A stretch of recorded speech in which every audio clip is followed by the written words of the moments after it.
kelemahan bangsa Indonesia Nusantara sejak dulu adalah minim kearsipan dan tidak ngereken sejarahnya. Tidak ngereken peninggalan-peninggalan nenek moyangnya. Sehingga mudah untuk dirampas, dijajah, dibelokkan. Sama seperti yang terjadi di pemakaman Mbah Sunan Bonang ini. Saya masih titik koma dulu ya, bahas masalah keaslian makam Mbah Sunan Bonang yang ada di Kauman di Kutorejo ini, atau yang di Lasem ya, di Sambonang kemarin yang saya kunjungi lah. Nanti kita bahas lagi, nanti biar tidak melebar. Cuma surah wal istifallah memang, karena pada waktu itu memang beliau Mbah Maulana Makdum Ibrahim itu ibunya adalah anaknya Aryo Tejo, Adipati Tuban. Jadi masih keturunan ningrat, atau mungkin bisa dibawa makamnya ke sana atau tidak, wallahu alam. Nanti kita bahas lagi lah, kita bahas lagi. Jadi ini fokus untuk meluruskan makam-makam keturunan imigran Yaman yang ada di sana.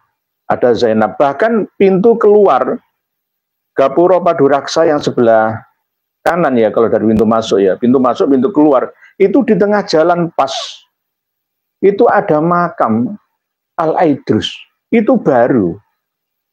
Di pintu masuk dan keluar itu saya total lebih dari 30 makam Habib dan Habibah dari berbagai macam marga. Bahkan ada yang baru, ada makam yang ambles itu juga saya rekam. Kemungkinan makam yang ambles itu nundung itu ya numbuk makam-makam yang lama. Rata-rata batu nisannya itu hitam-hitam, baru-baru itu. Itu yang masang siapa? Yang masang itu orang-orang kita sendiri. Gak mungkin itu yang masang mereka. Mereka punya uang, pesan supaya titip nenek moyangnya, tulisannya didekatkan dengan semakin dekat semakin mahal, semakin berkuasa. Alasannya bagus, supaya makamnya itu selalu dikunjungi oleh orang-orang yang berzikir, mendoakan, sehingga auranya, dimensinya dimensi yang menenteramkan.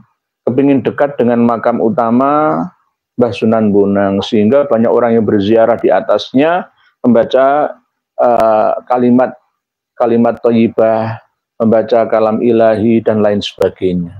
Pusat orang berzikir dan beribadah, katanya seperti itu.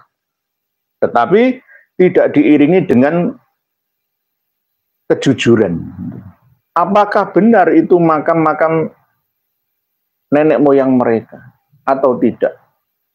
Dilihat dari tahunnya itu, ada yang baru kok, 2018 itu ada. Bahkan yang sebelah barat itu baru pas corona meninggal dunianya, itu juga dituliskan Habib dari Ba'agil, ada yang dari Al-Atos, macam-macam. Ini seharusnya saya itu muarah, tidak hanya dalam hati saja, tapi muarah sampai ke zahiriyah saya. Tetapi masih saya tahan-tahan ini, karena percuma kalau saya marah di media, saya harus turun langsung. Sebelum saya turun langsung, tolong pengurus Yayasan Pengelola Makam Mbah Sunan Bonang Kauman Tuban, Kutorejo, bongkar saja makam itu. Itu tidak ada nama-nama tersebut, nggak ada. Sejarahnya dari mana? Apakah perlu ada persidangan? NAAT akan kita gerakkan. Mana NAAT? Nakoba Ansab Auliya Tis'ah. Jangan hanya silaturahmi antar sesama balung pisah. Wahai kawan-kawan dari NAAT, jangan sampai kalian dipecah menjadi Azmat Khan dan Basyaiban. Ayo bersatulah sebagai dzurriyyah Auliya Tis'ah untuk mengamankan peninggalan sejarah nenek moyang kalian. Tidak hanya kalian, tapi seluruh anak negeri ini terlibat dan dilibatkan. Karena orang-orang yang berziarah ke sana itu rata-rata dari kampung. Orang-orang yang masih lugu, ngerti informasi tentang Aulia Tis'ah itu dari kiai-kiainya, dari ustadz guru ngajinya. Sehingga diajak ziarah, oh ziarah Wali Limo, ziarah Wali Songo. Ya. Akhirnya korbannya siapa? Ya mereka-mereka yang tidak tahu sejarah.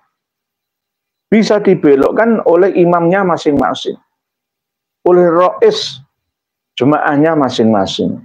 Ini yang sangat-sangat berbahaya.